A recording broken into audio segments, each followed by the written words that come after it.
Zanachi Trap King, maro MCs ni dekapiteki. Markwa nefa ging, komandalo nkila kumijeki jeki. Tisfu twangan malo, zeng voix de lunu midza veki. Zibiti kasol maro, bayo fanga vande babeki.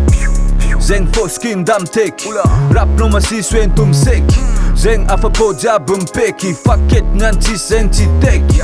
Tampuch malela, tandrem sa beka na vantot na tsing.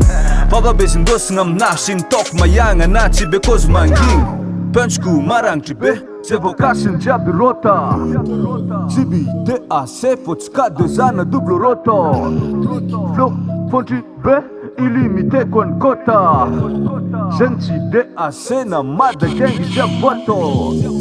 Nama king kombar tonto, lam kijabe fin tu, slam king mira simple, ay chakule san simple,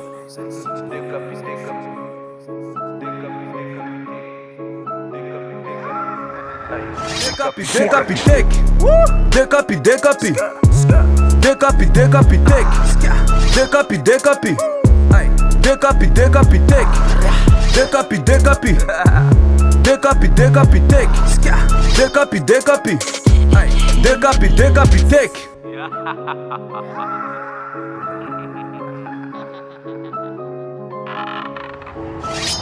Snakes kat fånga nenu piten ka DAC maf kara uten klan Slan no ni rap kufa uten kat Sabe ka no gi kole futel kan So ti fanta no ko dekapite kun mate Tini katanan pose numa ulma fe Ti vita ni dekapiteki Faka ni kwande kapeki Ze mitiri jabi puteki Atone tambav ze mafeki Punchku marang tribe Sevo kasin jab rota. Zibi DAC fotska de zana dublo roto.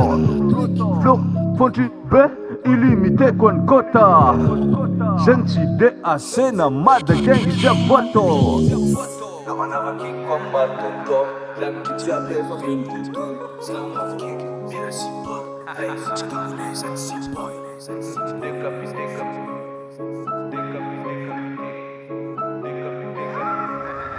Dekapiteki,